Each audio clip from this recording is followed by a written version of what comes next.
నమః. ఆయన ఒక నిర్ణయం చేసి ఒక సంకల్పం చేస్తే అటువంటి మహాపురుషులు వచ్చారు. ఈ దేశంలో గర్వపడవలసింది, దేశంలో గుర్తుపెట్టుకోవలసింది, ఈ దేశంలో మనం వెనక పరిగెత్తవలసింది అలాంటి వాళ్ళకు తప్ప ఆయన ప్రతివాడితోనూ పరిగెత్తక్కర్లేదు. కొంతవరకే జీవితంలో బాగా పరిగెత్తవలసింది, గుర్తుపెట్టుకోవలసింది వాళ్ళు.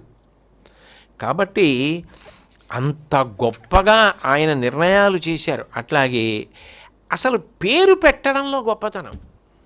ఇప్పుడు పేరు పెడతారు, పేరు పెడితే ఏదో పేరు పెట్టమన్నారు కదా అని పెట్టేయడం కాదు. పేరు పెట్టేటప్పుడు ఆలోచించి ఇటువంటి వికసనం ఉండాలని దానికి తగిన పేరు పెట్టాలి అంటే అది ఎంత గొప్పగా పెట్టాలి. ఆయన ఎంతో ఆలోచించి కాదు, అలవోకగా చెప్పారు. నేను ఇందాక మీకు చిత్తరామనాయ పీఠాల గురించి చెప్పాను. ఆ పీఠాధిపతులకి చివర ఉండవలసిన సన్యాసనామాలు చెప్పారు ఆయన.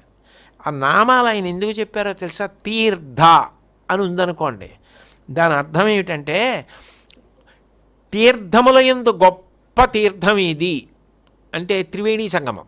అంటే గంగా, యమున, సరస్వతి మూడు కలుస్తాయి కాబట్టి త్రివేణీ సంగమం.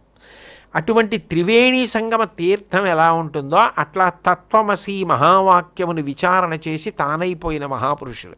తత్తత్వము అసి, గంగా, యమున, సరస్వతి, తత్వమసి మూడు కలిపి ఒకటైపోయినవారు. అంత గొప్ప స్థితిని పొందినటువంటి వారికి తీర్థ. ఆశ్రమ అంటే మోక్షము కొరకు మోహమును విడిచిపెట్టి, అజ్ఞానాన్ని వదిలిపెట్టి నేను జ్ఞానమును పొందాలనేటటువంటి తీవ్రమైన ఇచ్ఛతో సాధించినటువంటి వ్యక్తి అని గుర్తు. ఆశ్రమ.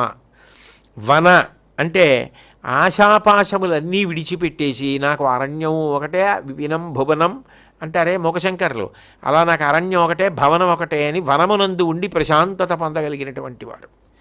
అరణ్య అంటే విశ్వమనే అరణ్యమని విడిచిపెట్టేసి ప్రశాంతత అన్న చోట ఎప్పుడూ అనుభవిస్తూ ఆత్మని అనుభవించగలిగిన వారు.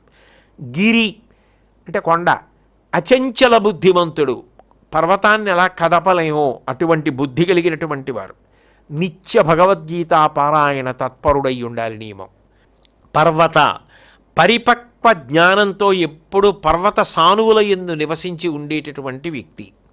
సాగర గంభీరంగా సముద్రం ఎలా ఉంటుందో జ్ఞాన సముద్రమై అంత గంభీరంగా ఉండగలిగినటువంటి వాడు.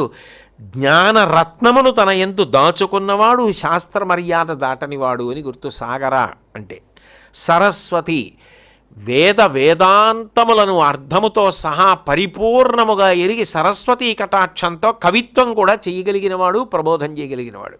సరస్వతి. భారతి అన్ని భారములు వదిలేసినవాడు, విద్యాభారమును పొందినవాడు అంటే అంత విద్యావంతుడు. పురి అంటే జ్ఞాన పరిపూర్ణుడై సదా పరబ్రహ్మమన్న పురి యందు ఉండేటటువంటి వాడు. అందుకని ఈ 10 పేర్లు నిర్ణయం చేశారు ఆయన.